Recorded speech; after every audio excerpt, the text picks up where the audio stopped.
E aí, gente, tudo bem com vocês? Hoje eu vim aqui trazer mais uma história. E essa história acaba sendo uma continuação de uma história lá do primeiro vídeo, de como eu cheguei em São Paulo. E porque teve um momento que eu saí do apartamento onde eu morava com uma amiga minha e nós fomos morar com outras meninas, que eu até comentei no vídeo, acho que é um dos primeiros vídeos aqui do canal. Com umas meninas manauaras, também da nossa cidade. Mas eu vou contar pra vocês direitinho, pra vocês entenderem o contexto inteiro da história. Então vamos lá, mais um vídeo. Então, gente, no primeiro vídeo que eu fiz, quando eu tô explicando por que eu saí de Manaus, chegou um momento em São Paulo que eu tava morando no apartamento junto com essa amiga minha, que também era de Manaus, chegou uma semana depois da minha chegada nesse apartamento.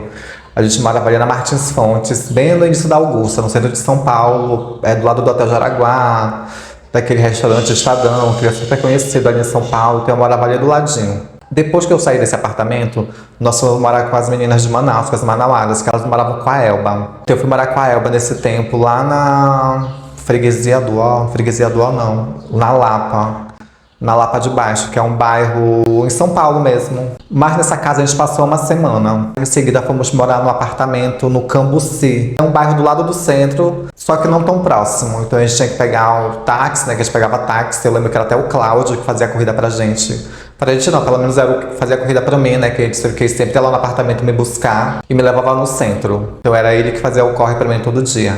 E o que aconteceu? Foi nesse período que eu me bombei, inclusive, né? Que eu coloquei meu silicone industrial, que eu contei no outro vídeo meu sobre silicone industrial, como foi a minha experiência. Então foi nesse momento também que eu me bombei, as meninas também se bombaram. Então a gente estava tudo ali vivendo aquela vida de travesti, de programa, da noite. E pra quem conhece essa história, pra quem é do centro de São Paulo, as travestis mais antigas, né? Elas conhecem a Elba. E a Elba acabou sendo presa nessa época por conta de algumas histórias aí, né? Que eu não vou me aprofundar também desse assunto, não vou me expor muito nesse assunto, porque aí já acaba levando por uma outra história, que acaba envolvendo umas pessoas também. Então eu vou falar do meu ponto de vista nessa história que aconteceu, porque eu morava ali também, né? Então eu vi o que aconteceu, eu vivi aquele momento, então não é sobre ela, é sobre a minha experiência de como que foi. Então eu tô relatando aqui pra vocês como que foi a minha vivência nesse momento. A Elba era bombadeira, né? Todo mundo conhece a Elba daquela época. A Elba era bombadeira, bombou vários corpos, várias bichas belíssimas foram feitas pelas mãos da Elba. E no meio dessa história toda, desse tempo aí, desse convívio, teve uma manhã que a gente estava no quarto, a gente estava dormindo ainda e eu lembro que a porta do quarto estava meio aberta, encostada, sabe? Dava pra ver lá fora. E eu só vi um cara passando. Sabe quando você tá quase acordando? Você já tá acordada, aliás, só que meio sonolenta. E eu vi quando um homem passou. Aí eu achei estranho aquele homem passando, porque eu não conhecia ele, achei que era algum cliente, sabe, de alguém que tava ali naquele momento, só que eu não conseguia raciocinar direito, porque eu tinha acabado de... Eu tava despertando ainda. Aí passou outro cara em seguida, aí voltaram, abriram a porta do nosso quarto e era um policial. Era um policial, ele tava com uma arma na mão, ele só abriu o quarto, ele só fez assim pra gente e mandou a gente descer.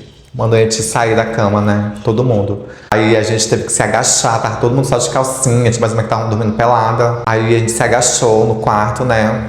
Fizeram 3 agachamentos. E aí, pra ver se a gente tava com alguma coisa escondida, eu acho que era isso, eu não sei. Mas, nossa, a gente tava dormindo, ficar com alguma coisa escondida ali no rabo, né? Não faz nem cabimento. E aí pediram nossos documentos, teve aquele barababá todo lá que aconteceu, eles foram embora.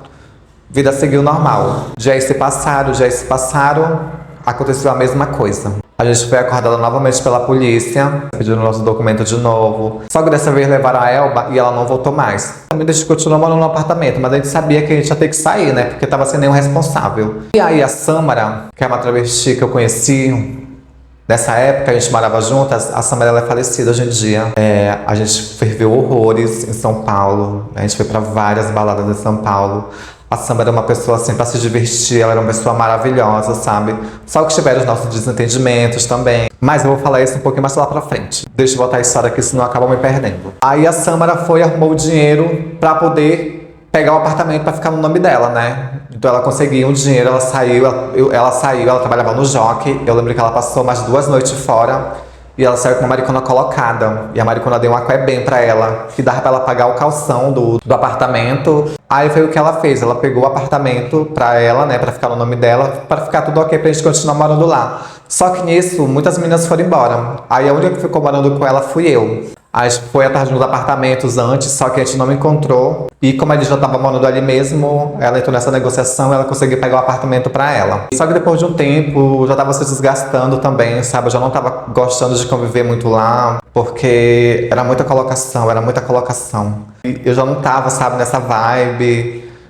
Porque nessa época que eu morava com ela, eu saía com esse meu cliente colocado, que eu contei no outro vídeo meu, esse japonês que era colocado de pedra. Então eu saía com ele e eu já tava sem paciência também, porque ele já tava quase sem dinheiro, colocado como sempre, eu já não tava naquela vibe, eu também já não tava naquela vibe de morar na casa dela justamente por conta da colocação, sabe? E aquilo já tava me fazendo mal, e eu tava namorando nessa época já tava ficando com o menino. E ele morava no centro de São Paulo, no hotel. E aí nesse vai e vem, sabe? Nesses pensamentos que eu tava tendo naquele momento, que eu tava ficando desconfortável. Eu decidi sair da casa dela, mas eu nem avisei. Mas eu já tava deixando ela entender. Sabe quando você começa a entender que você já não tá querendo ficar ali? Eu já ficava um dia fora de casa, ficava 2 dias. Até que teve um dia que eu fui pra rua e eu não voltei mais. Acho que voltei depois de 3 dias, eu não lembro. Foi depois de 3 dias que eu voltei pra pegar minhas coisas. E aí foi quando eu decidi mudar, sair da casa dela, fui morar no Grentes, no Hotel Grentes, no centro de São Paulo. Então pra mim ficava super fácil morar ali também, porque na Amaral Gurgel, e naquela época as bichas trabalhavam ali na frente do Grentes, né? Então dava pra descer, fazer um PG ali. Às vezes o cliente chegava no hotel, perguntava se tinha alguém disponível lá no quarto. Então a menina que trabalhava lá na recepção já conhecia, né? Então já fazia uma ligação. Ou as meninas que estavam lá mesmo, sabe, já me conheciam, me jogavam nos PG, eu tô com um cliente aqui, vem pra cá. Então tinha aquela circulação dentro desse hotel também, sabe? Então era legal por conta disso, que eu conseguia trabalhar lá, conseguia trabalhar à noite, e era só descer ali no centro de São Paulo, que eu já tava na Amaral Gurgel, na Rigo Freitas, na Maria Borba, que é onde eu trabalhava. E essa menina, Samara, ela trabalhava no Jockey. E quando foi na terceira noite que eu já tinha saído da casa dela, ela foi atrás de mim lá na rua. Ela foi atrás de mim lá na rua e eu já sabia que ela ia fazer. Eu conheci ela muito bem e ela andava com uma tesoura, ela tinha um casacão preto e ela andava com uma tesoura no bolso. E aí ela chegou lá na rua perguntando por mim, sabe? E a Samara, ela tinha uma voz bem grave. Era uma voz que quando você ouvia assim a bicha já se tremia, sabe? Todo mundo falava que a Samara era babadeira. Então algumas bichas tinham medo dela, sabe? Então aquela voz potencializava esse medo naquele momento. Aí ela foi, cheguei perto dela, eu vou falar nas palavras que ela disse, tá? Ela falou pra mim que ela nunca tinha conhecido um viado tão tirão na vida dela como eu fui, porque ela tentava falar umas coisas pra mim e eu debatia sempre com ela, sabe? E eu sempre queria saber o porquê, eu colocava meu ponto de vista e ela não aceitava que eu confrontasse ela. Então, por eu fazer isso, ela achava que era uma bicha tirona. Ela falava que ela nunca encontrou uma travesti tão tirona como eu na vida dela. Eu sempre tive esse meu jeito meio... Acho que é um jeito meio debochado, um jeito meio irônico de falar, dependendo do tom de voz que eu tô falando na hora da discussão ali, sabe? Então ela pegou muitos desses jeitos meus pra acabar jogando contra mim, sabe? Falando que eu era debochada, que era uma bicha tirona. E aí ela tentou vir pra cima de mim nessa noite, eu lembro, ela tava com a mão no bolso, e eu já sabia que aquela mão no bolso dela, ela tava segurando a tesoura dela, e ela veio pra cima de mim querer dar um murro. Aí eu desviei na hora, fui lá pra baixo, lá pro Grentes, onde eu morava. Lá no centro tinha uma travesti, ai, eu me esqueci o nome dela agora, só sei que o sobrenome dela era Oliver. Ela trabalhava aí no Grentes, era uma bicha bem antiga, uma travesti belíssima.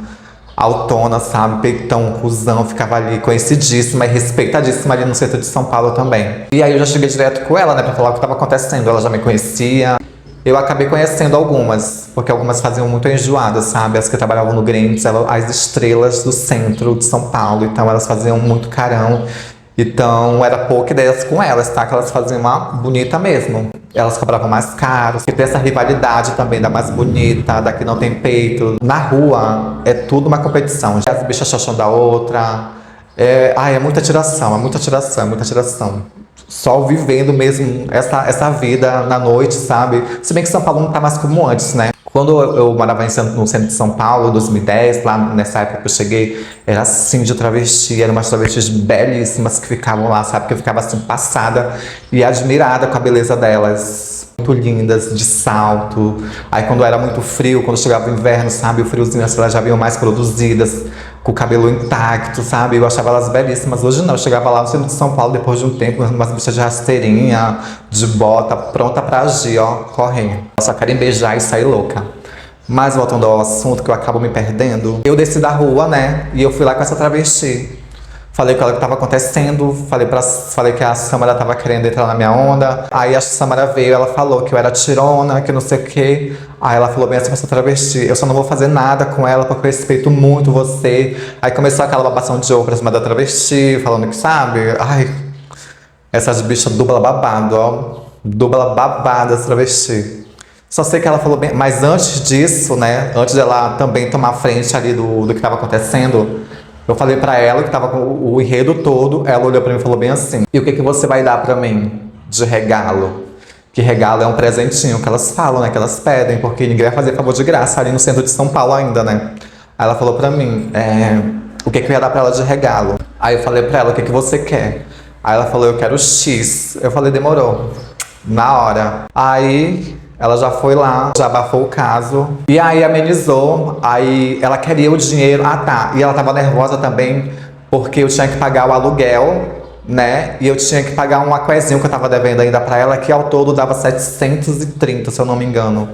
E isso em 2011. Isso em 2011. Eu não tinha conta em banco, sabe? O dinheiro tava guardado em outro lugar. E era de madrugada e não dava pra pegar dinheiro naquele horário. Ai, era o ó pra sacar dinheiro. Eu falei pra ela bem assim: amanhã eu levo o dinheiro todo pra você, não tem babado. Eu falei, mas agora eu não consigo. Isso que eu tinha explicado pra travesti também. Ela não quer entender que agora, nesse exato momento, eu não consigo pegar esse dinheiro pra ela e dar pra ela em mão aqui agora. Mas depois eu pego esse dinheiro, no final da tarde vou na casa dela e dou. E ela não, ela insistia que queria o aqué naquela hora, sabe? Não, eu quero o meu dinheiro nesse momento, agora, não sei o que, isso aqui. Eu não podia fazer nada também naquele momento. Só que ela não tava querendo entender. Só que no final, depois que ela conversou com essa bicha, as coisas acabaram se amenizando, eu fui dormir. Quando foi mais tarde, eu fui na casa dela, que ficava no Cambuci, né? Que era onde eu morava com essa travesti, com a Eva, que foi presa, e ela pegou o apartamento pra ela. E quem me levou lá foi esse meu cliente colocado de pé, esse japonês. Eu lembro que ele saiu comigo nesse dia ainda. Ele me deu uma aqué pra sair com ele. Aí eu expliquei pra ele o que estava acontecendo. Ele falou, não tem problema. Fomos, ele me levou lá. Aí eu te liguei pra ela, né, falando que eu tava chegando. Ela falou que ela ia descer pra entregar as minhas coisas. E aí ela ia... E pronto, eu ia dar o dinheiro pra ela e ela ia dar minhas coisas e assunto encerrado. Aí quando eu cheguei, fiquei esperando ela lá, né? Toquei o interfone, fiquei esperando ela. O cliente ficou ali no carro. Eu tava com o dinheiro, cheguei lá com o dinheiro em espécie, dei pra ela 730 na mão dela. Aí ela me deu uma bolsa, assim. Era uma bolsa que eu tinha lá. Aí na hora que ela me deu, eu só peguei a bolsa, virei as costas e fui embora. Eu nem abri ali na hora, sabe? Eu tava tão querendo ir embora, sabe? Eu tava querendo tanto me livrar daquele peso, que eu só peguei a bolsa, fui embora.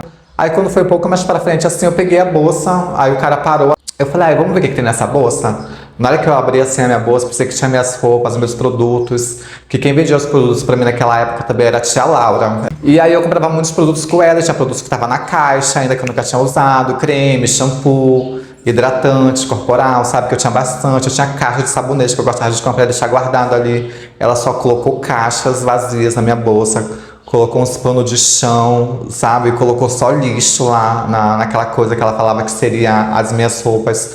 Só sei que ela fez a podre comigo, sabe? Só que na hora que eu vi aquilo, eu respirei fundo e eu falei, é isso, eu fiz minha parte. Se ela me entregou isso daqui, né? É sobre ela, é isso aqui. Ela não consegue ter uma palavra, então. Então, naquele momento que ela fala que eu sou uma travesti tirona, que ela foi a única travesti que ela nunca tinha conhecido uma travesti tão tirona como eu acho que valeu até a pena ser tirona, né? Uma pessoa assim. E aí, depois de um tempo, sabe? Mas aí aconteceram muitas histórias também antecedente a isso. Tivemos muitas discussões, sabe? Antes disso tudo acontecer também. E nesse mesmo ano, se eu não me engano, nesse mesmo ano que aconteceu isso, que eu saí da casa dela, que ela me deu tudo isso de lixo numa bolsa, ela chegou a vir falar comigo ainda na rua. Ela pediu desculpa e confirmou, até caiu aqui meu celular. Ela veio pedir desculpa de mim, falou que ela tinha feito umas coisas que não eram necessárias ter feito. E pra mim, ok, sabe? Eu não importo muito o que as pessoas fazem pra mim.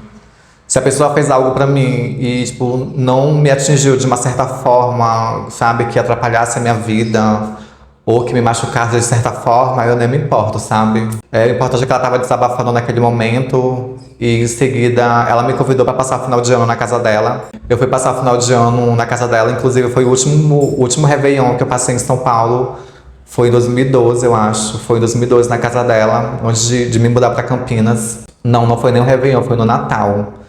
Foi no Natal. Aí fui lá passar o Natal na casa dela, encontrei umas bichas também, umas meninas. E é muito louco, porque parando pra pensar agora, eu sempre tive esse meu jeito de toda vez que eu saio dos lugares eu não me despeço de ninguém. Não que eu não me despeço de ninguém, sabe? Eu só dou um tchau assim geral pra todo mundo e eu saio louca.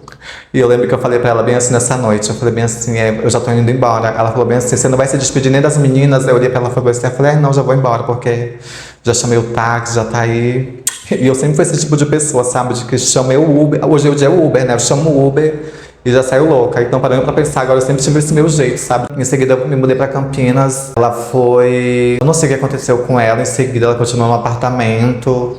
Mas eu acho que depois ela entregou o apartamento, ela viajou pro sul. Ela ficou morando em Floripa um bom tempo. Inclusive, uma amiga minha conheceu ela lá. Conheceu a Samara lá no sul. E aí, ela meio que sumiu das redes sociais nesse tempo. Aí depois de um bom tempo eu fiquei sabendo a notícia dela, só que ela tava muito ruim, que ela tava internada. Aí eu fiquei sabendo que ela ficou boa dessa internação, se recuperou, só que poucas informações sempre, sabe? Ela sempre que ela era low profile, então a gente não sabia muitas coisas sobre ela, porque ela não divulgava também no Instagram, no Facebook, ela não postava muita coisa. Então as coisas que eu sabia era o que a minha amiga me passava, que conhecia ela, que elas moravam na mesma casa de Cafetina, lá no sul, elas moravam na mesma casa, da mesma empresária. Então tudo que eu sabia era por conta dessa minha amiga, que ela ia falando. Uma vez a minha amiga fez uma chamada de vídeo, aí ela apareceu, deu um tchauzinho assim. E aí, só sei que no final ela acabou falecendo, depois de um tempo, a Samara Fellini. E como eu falei, a Samara, pra se divertir, sabe? Ela é uma travesti super engraçada. Aprendi, assim, muitos trejeitos com ela. Eu até perguntei pra ela, sabe? Eu falei assim, amiga, como que você tem esse jeito, assim? Porque ela falava de um jeito engraçado, aí gesticulava de outro. Ela falou, amiga...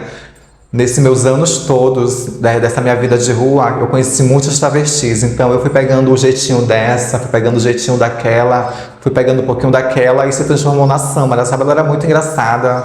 Só que a vida acaba levando a gente a criar uma armadura também, sabe? De defesa, que a gente tem que estar sempre pronta para qualquer coisa. Na rua, pronta para as travestis também, porque é uma disputa ali também. Então meio que a gente conhece as pessoas quando a gente acaba morando com ela realmente. Então eu conheci esse lado da Samara, esse lado legal, sabe? Esse lado amiga dela também, mas ao mesmo tempo eu conheci o pior lado dela. Mas eu não guardo nenhum rancor, assim como eu não guardo rancor de nenhuma que fez mal pra mim, ou que tentou fazer, sabe? Na rua mesmo, tinha umas meninas que não gostavam de mim também, eu não entendo hoje, até hoje eu não entendo por quê. Uma vez tinha uma menina aqui de Manaus que eu não sei o que aconteceu. Quando eu cheguei em São Paulo, inclusive, ela foi a primeira travesti que eu olhei na rua e achei belíssima, sabe? Novinha. Eu falei, nossa, é isso, sabe? Eu admirava, eu sempre admirei a beleza travesti, sabe? Então, tanto que eu sou uma mulher travesti, né? Uma mulher trans, porque é uma beleza, assim, que eu acho uma beleza surreal. É uma beleza para poucas, sabe? Eu não tô falando da questão estética, sabe? Eu acho desse lado de você poder ser quem você é e colocar essa mulher, sabe? Colocar essa mulher para viver. É isso, né? Não tô falando de feminilidade, de passabilidade. Não é sobre isso. É sobre você ser quem você é, mostrar a sua essência. E passou um tempo, essa bicha também ela entrou na minha onda de uma forma que eu não entendo o porquê. Uma vez ela passou com uma travesti na rua, eu tava bem na esquina, tava eu. Ali só tinha as bichas de Manaus, a Maria Borba. Aí tava eu e mais duas travestis de Manaus, ela passou, olhou e jogou um copo de cerveja. Quando ela me viu, né, assim, na minha direção, só que pegou assim e caiu no chão. Aí as travestis tudo olharam pra mim, né, que já sabia qual era o babado, porque a bicha não podia me ver, que ela, sabe, ela já queria causar alguma coisa. Uma vez também eu tava na rua, eu tava parada, eu tava sentada na rua, e parou um cliente pra mim, isso era bem tarde da madrugada, parou um cliente pra mim. Aí em seguida parou um carro do lado do cliente, que era o carro de uma travesti, ela tava junto com essa travesti de carona. Aí ela falava bem assim pro cliente, você é um corajoso de parar pra ela, você é um corajoso. Aí ficava me chamando de viado feio, sabe? E a bicha belíssima, sabe? Eu não sei porque essa disputa, esse recalque de ficar jogando essas palavras, sabe, ali. E eu só tava sentada, trabalhando, não tava xingando ninguém. E por isso que eu falo, sabe? E às vezes acontecem muitas brigas nas ruas das próprias travestis justamente por conta disso. Porque às vezes tem umas meninas, sabe, que ficam enchendo o saco das travestis que tá ali trabalhando e tem uma hora que a travesti não aguenta, ela vai lá e acaba dando uma pisa nela ou acaba fazendo algo pior, sabe? Então essa rivalidade sempre vai existir na rua também. No centro de São Paulo eu já tive muitas confusões, sabe? Já chegou a pegar meu dinheiro, eu não poder fazer nada, porque senão eu poderia levar uma facada. Já fui assaltada 2 vezes por travestis ali na rua. E ai, é muito complicado essa vida também. Então são muitas histórias que tem no centro de São Paulo. Uma vez o namorado dessa travesti também de Manaus, ele quis entrar na minha onda. Eu tava no posto de conveniência. Ele entrou, ficou me encarando. Sabe aquela pessoa que fica encarando você e ela só quer que você olhe pra ela pra te xingar? E ele foi assim. Eu percebi que ele tava me observando. No que eu olhei pra ele, ele falou: mas você tá olhando o que aí, viado? Sabe? Eu abaixei assim, desviei o olhar. Só fiz uma ligação. Falei: ó, tá acontecendo isso. O namorado da fulana tá aqui mais uma vez, causando, porque não era a primeira vez que ele entrou na minha onda. E aí já pegaram, já chamaram, bababá. Em seguida ele veio, pediu desculpa de mim, falou que, desculpa, não sei o que, mó cuzão, cara. E eu não sei quem é mais cuzão, se era ele ou se era a travesti que tava com ele. Porque, como eu falei, eu tinha uma admiração por essa travesti, só que ela começou a ter essas atitudes comigo que acabou que aquela admiração que eu tinha por ela, sabe, acabou só se tornando uma coisa feia, sabe? Apesar dela ter aquela beleza, as atitudes dela me faziam enxergar ela como uma pessoa podre. E queria ser babadeira, acho que por conta dele também. Cansou de apanhar na Rego Freitas, sabe, desse marido dela. E ela fazia uma posezinha, queria fazer uma posezinha. Porque, sabe, eu aí não entendo. Quer crescer com as travestis na rua, mas aí apanha pro macho. É babado, querida. Bom, mas é isso, o vídeo vai ficar muito longo. Eu contei a história, acabei entrando numa outra. Não sei nem como que foi não sei nem como que eu contei essa história, não sei nem como que eu cheguei aqui nessa parte. Mas o importante é que eu trouxe aqui mais uma história pra vocês, mais um episódio. Não sei se ficou claro o que aconteceu. Eu fico contando aqui, mas eu não consigo lembrar de detalhes, sabe? Depois que eu paro de gravar, aí vem uma lembrança. Eu tinha que ter falado isso, tinha que ter falado aquilo. Mas eu acho que eu deixei uma história assim bem clara pra vocês entenderem o que aconteceu nesses episódios. E até nessa última história que eu acabei contando aqui, sabe? Que acabou entrando no vídeo, que acabou chegando aí também nessa parte. Mas é porque tem muitas histórias no centro de São Paulo também, de quando eu morava no hotel. No hotel tem muitas histórias engraçadas. Mas eu vou trazer nos próximos vídeos também. Bom, esse vai ser o vídeo de hoje. Se você gostou, não se esqueça de se inscrever no canal e deixa um like, que é pra ajudar a engajar o vídeo, pro YouTube entender, sabe, que vocês estão gostando do vídeo, pra ele repassar pra mais pessoas pra frente também. Então é isso, gente. Recado dado. A gente se vê no próximo vídeo.